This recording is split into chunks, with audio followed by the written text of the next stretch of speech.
Hi everybody, Matt Lawton here. Here I am. And today I'm going to do a special edition of the Astrological Winds channel. And I'm going to do a quarterly look at the United States for the fourth quarter by looking at the equinox chart. So every quarter I like to look at either the solstice or the equinox charts set for Washington, D.C.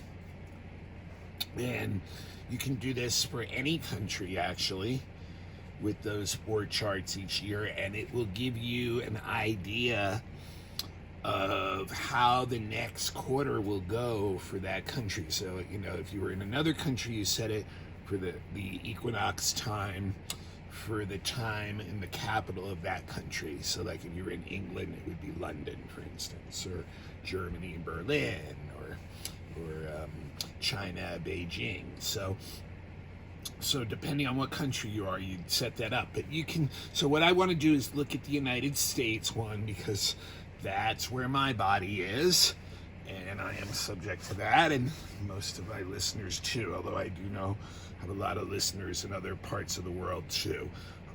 So maybe this will be of interest to you, maybe not. But anyway, so it's, if you remember, like I did the solstice one and then said we were going to be in for some tough times based on that chart, especially with allies and enemies and stuff, and we did end up having that very intense situation in Afghanistan the last quarter, so which will probably have some of the effect on this quarter too. But looking at this equinox chart set for Washington, D.C. gives us a 14-degree 9-minute Capricorn rising in this chart, and using Placidus houses in this one. And so in general, this is another very intense chart for the United States. And it's almost an oxymoron calling it the United States anymore, because really what we're seeing in a lot of these charts in the last couple years is literally the decline of an empire or an entity. And next year, or actually the year after, 2023, is when the United States will actually go into its Pluto return, which will bring great transformation. But I think we're seeing a lot of the effects of that already. And a country that is, been one of the, obviously the main player on the world stage for, close to a century or so now, and really is in a decline, like many countries and empires go through declines and rises and falls. So a lot of these charts have really been indicating that, and this one is a very tough chart. And why do I say that? Well, let's begin right away with the Capricorn rising.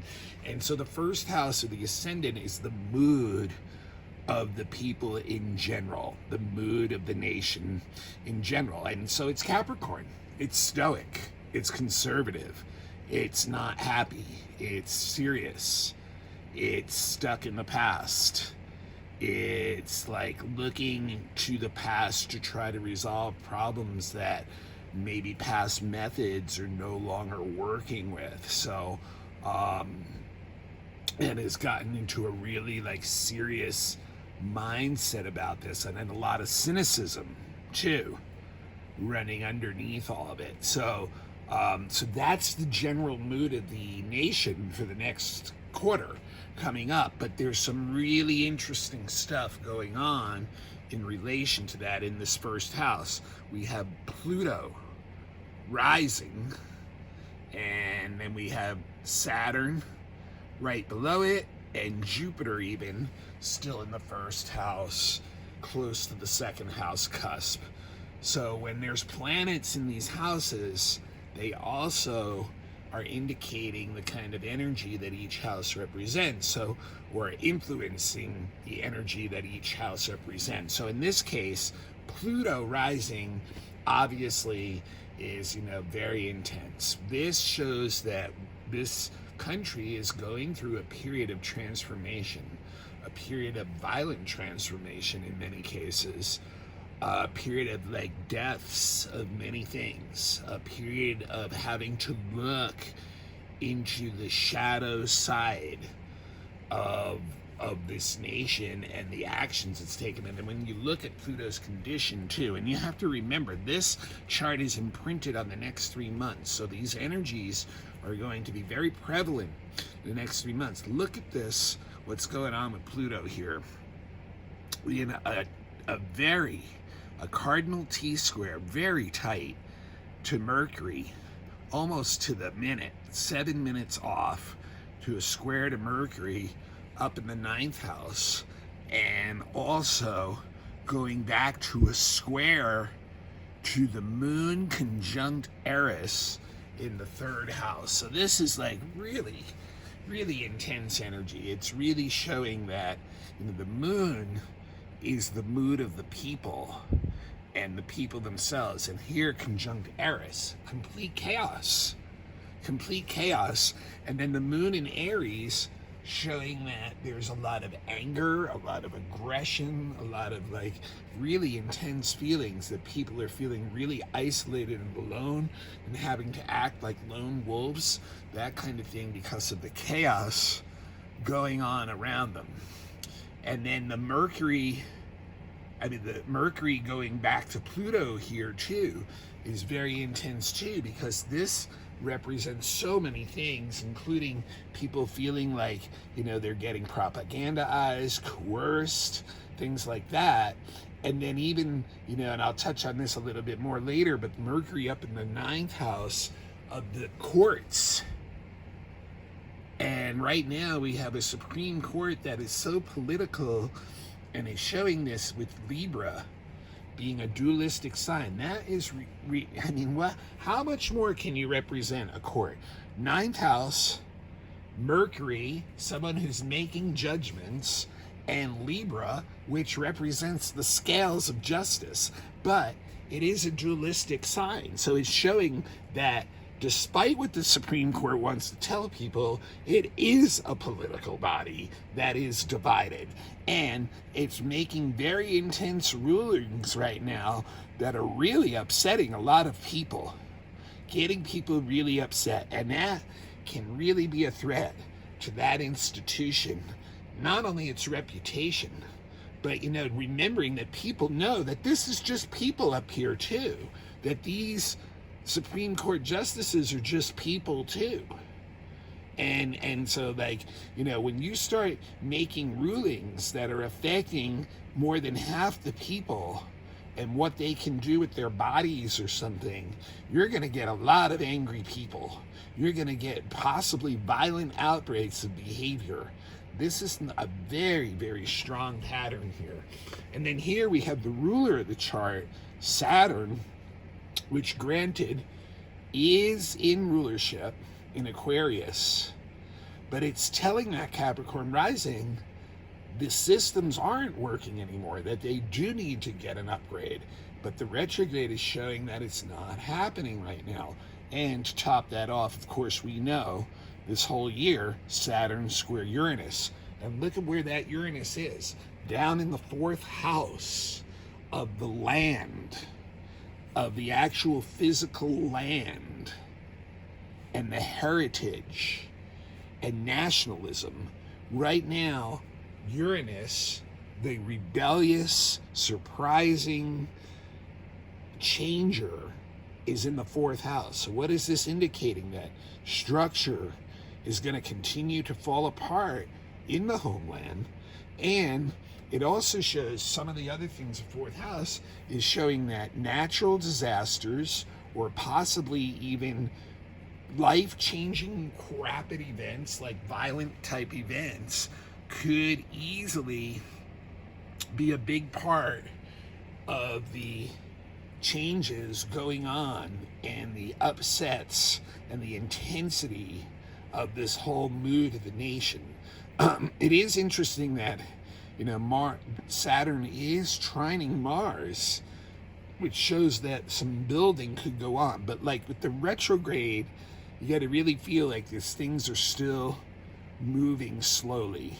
And so like we have a lot of intense energy tied up in this first house and the whole energy of the nation, and just some really intense, violent changing to structures, things like that. People really upset with the executive and judicial branches. So just some, and here too, it's interesting too that, Saturn is also ruling the second house, which we have Jupiter really close to and retrograde here near the second house cusp, and Neptune is in the second house, plus Pisces is intercepted in the second house, which is the sign that Jupiter and Neptune rule. So what is that all saying? Because the second house is all about the wealth and the assets and the money of the nation. And that's all showing that a lot of anger too is going, a lot of the blockage is coming from wealth issues. And of course we know, most of us know anyway at this point, it's been exposed for the last 10 years during Pluto going through Capricorn, that there is a gross imbalance in the wealth of the United States, where very few people control most of the wealth. So even if they're getting wealthier, the rest of the nation shows that this economically is suffering, that we're feeling lost. Neptune here diffusing our assets, watching the value of our money and assets slowly trickle away and disappear, especially with the intercepted Pisces too and a retrograde Jupiter not being able to really help us very much. Although with the Jupiter in Aquarius, it would show that still maybe some technological, techie type stuff could still be a viable option. The other thing that's really interesting too is Jupiter is in this really tight trine to the Mercury and in a sextile to the moon Eris. So there are opportunities still out here for people with a broader vision, basically. And hopefully even in the courts and laws too, that because Jupiter actually rules that ninth house naturally. So maybe we'll see some like sense come back in here, and people start to get it back together. But this shows that the economy for most people is in a really lost or confused or diffused state for this next quarter. And remember, this quarter traditionally is the worst quarter even for the economic people on Wall Street, which of course many of us don't have much to do with their reality. Okay, go to the third house now, and there's more intense energy going on. The third house has Chiron and the moon conjunct Eris in it. And when you look at the third house, it's all about like how the nation's transportation and communication and education networks are functioning. And right now there's complete confusion there. Now a lot of this probably once again will have to do, you have the moon conjunct Eris, so people are feeling a lot of confusion and chaos in those areas. And I think a lot of this once again may have to do with the COVID and not being clear, how to handle these situations, transportation, primary education, those kind of things where people can be exposed to one another. And the Chiron down there is a little bit of a danger sign that we could actually be feeling hurt and wounded, and could be setting ourselves up for some, more of those issues. Notice too, Mars is on the cusp, so Aries is on the cusp, so Mars is the ruler of that house, and Mars is in very weak position in this chart too, in detriment in Libra and conjunct the Sun. So there's a lot of anger from people on a local level with the way education, communication, transportation, things like that, even local areas, are being handled by those in power, the executive branch. And notice too, the eighth house up there is what Mars is in, and that is like people feeling like international corporations, banks, stuff like that are the ones who are really calling the shots, and that, you know, the administration is really protecting them. So there's a lot of anger there. The Mars is very weak in Libra. Now, fourth house I talked about already a little bit, because Uranus is in the fourth house. The fourth house represents the homeland, the country, physical land, also the heritage, nationalism, things like that, and also real estate. So all of this doesn't bode very well with Uranus down there. Uranus down there is shocking, changing events. So we could see some shocks to the homeland, like I said already, you know, possibly through natural disasters, or, you know, some kind of like attacks, things like that is what Uranus rules. But that also shows a very volatile real estate market, and it also shows that nationalism and the heritage of the country is literally under attack too. Like, people are breaking from it, like they are not feeling that connection. Notice too, Uranus is opposite Venus, which is the ruler of the fourth house, Taurus down here on the cusp. And Venus is also in very weak condition in this chart, in Scorpio, in detriment, and in this opposition to Uranus. That really shows people are upset with the way the executive branch is handling the things going on in the nation and in those issues, and that, you know, that people are feeling really wanting to break free and find something else. So it's very, very, very intense energy in these first four houses in particular in this chart. Go to the fifth house, which is the house of entertainment and mainly, you know, things like that, mainly, you know, mainly like, you know, things like Hollywood and things like that.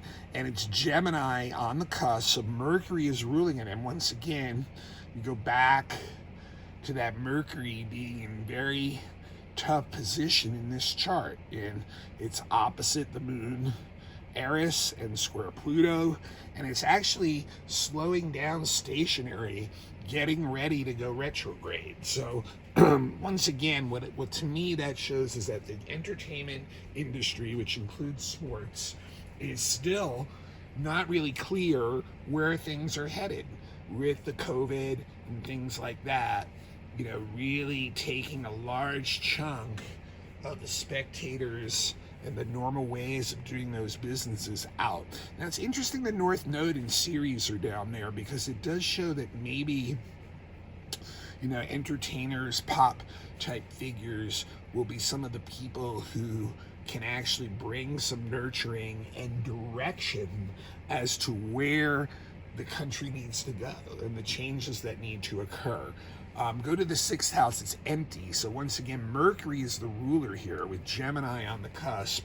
And the sixth house rules our civil servants, our military and police. So same thing, people no longer trust them. They've been exposed. Mercury square Pluto.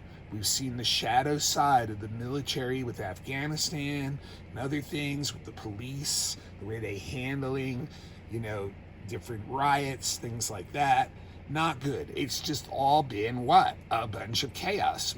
And that's the way the people see it, the moon conjunct Eris. So once again, the civil servants are not going to be popular this next quarter. Then we go to the seventh house, which is also empty, and Cancer is on the cusp. So the moon is the ruler of this house, and that is the house of our allies and open enemies.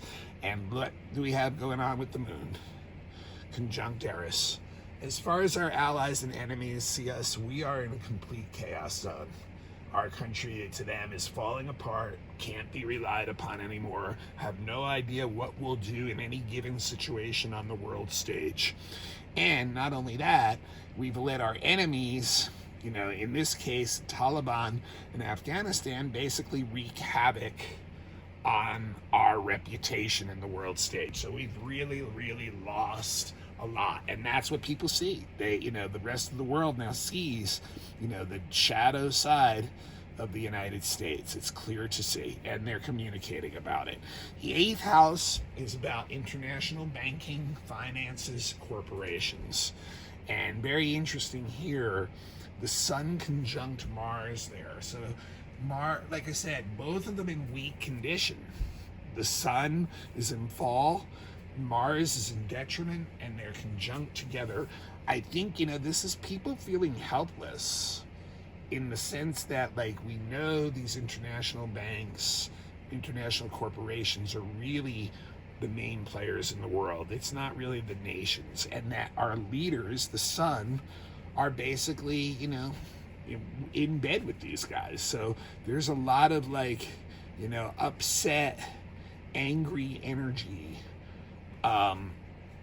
injected into that. And and with the trine to the North Node, it shows that people are looking for new ways to change this. The trine to the Aquarius Saturn, looking for new ways to change those systems of international finance, banking, things like that.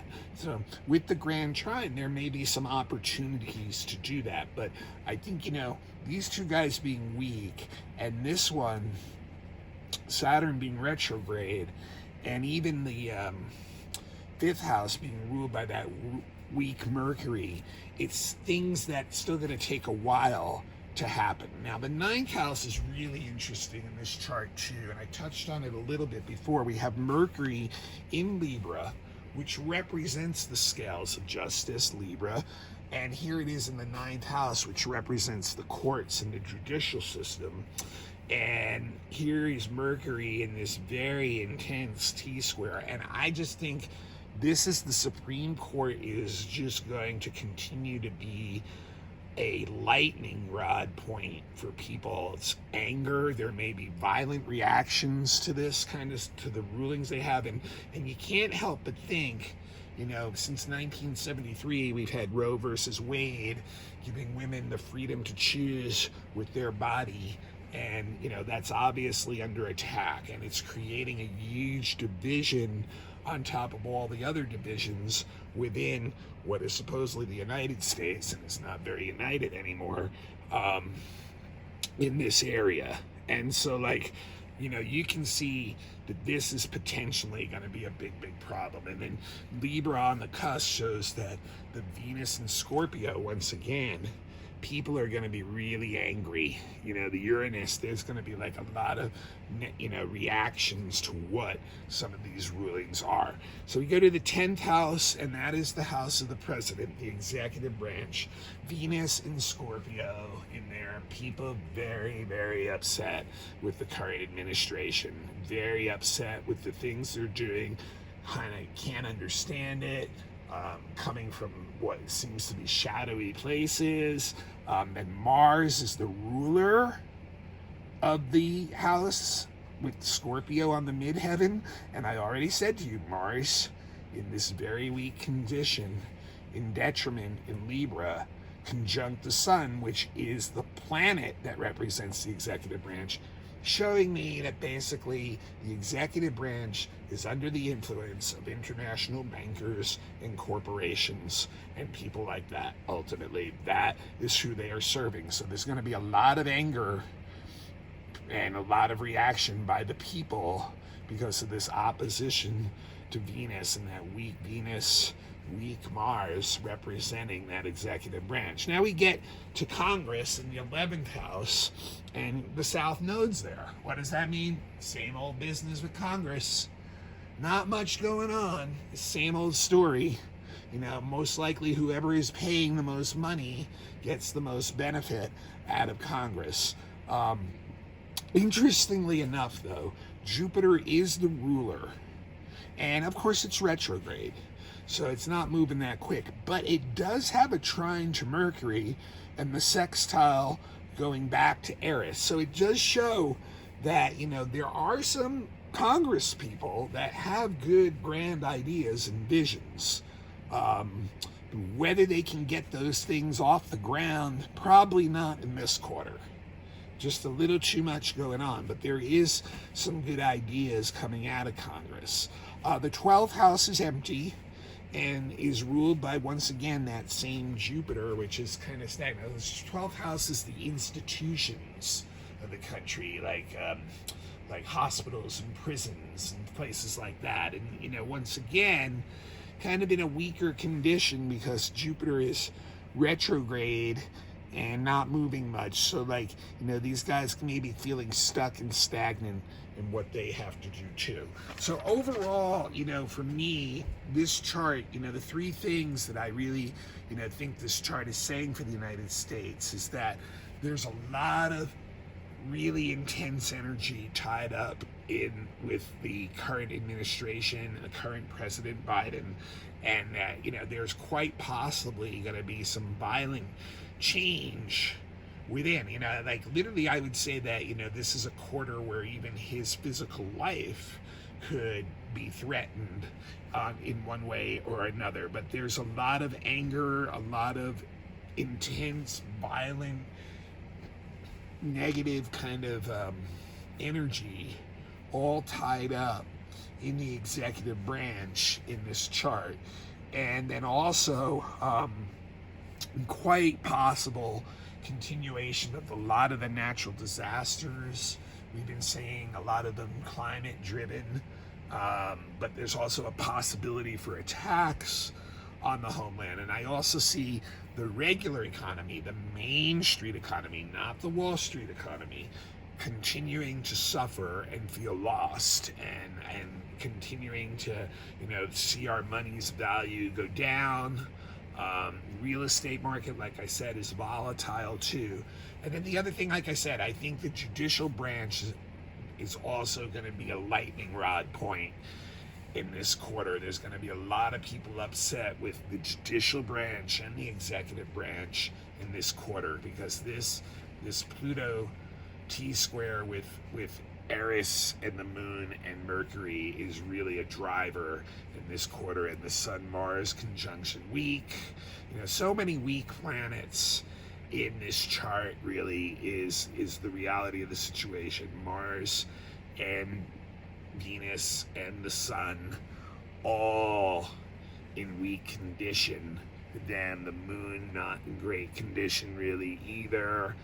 So it's just, Mercury really not in great condition either. So it's really just another tough quarter ahead for the United States. And a lot of intense energy building up towards that 2023 Pluto return, where I really, think our country is going to go through some serious transformation during this next few years. Anyway, that's what I got for our quarterly look at the United States based on the equinox chart. This is Matt Lawton. This is the Astrological Winds channel. It is on YouTube. If you are not, get a YouTube account, then become a follower of the Astrological Winds channel, and then put your notifications on, and you won't miss any of the vlogs. It's also available on all kinds of podcasts. Just look up Astrological Winds channel on your favorite podcast, Apple Podcasts. There's so many of them that are doing it. So, just take a look. You'll find it there. If you need to get me for any reason, my email is mattHue823@gmail.com. That's also my Zelle. And my Venmo is Matthew hyphen at the bottom, Lawton, Lauten. If anyone is interested in giving a donation, this is a free service. I welcome any kind of donations, but the best thing you can do for me is to pass it on to someone else that might be interested in it. And the next best thing you can do is, if you need any kind of chart reading, drop me an email, mattHue823@gmail.com, and I'll talk to you about prices, all kinds of chart readings available. Been doing readings for close to 20 years professionally. Natal chart, birth, which is your birth chart, predictive readings for your next year, elections for the best timing of things, horary for questions you might have. If you have a new child, you want to look at your kid's chart, first 20 years of their life, relationship charts, relocations and astrocartography, deeper soul readings through fixed star readings. So all those kinds of things available. I also have classes available on Dropbox. If anyone's interested in them, once again, drop me an email, matthue823@gmail.com. All right, that's it for this special edition of the Astrological Winds channel. I will see you all next week when we will look most likely at not only the last week of September, but probably the month of October's general forecast too. All right, until then, signing off.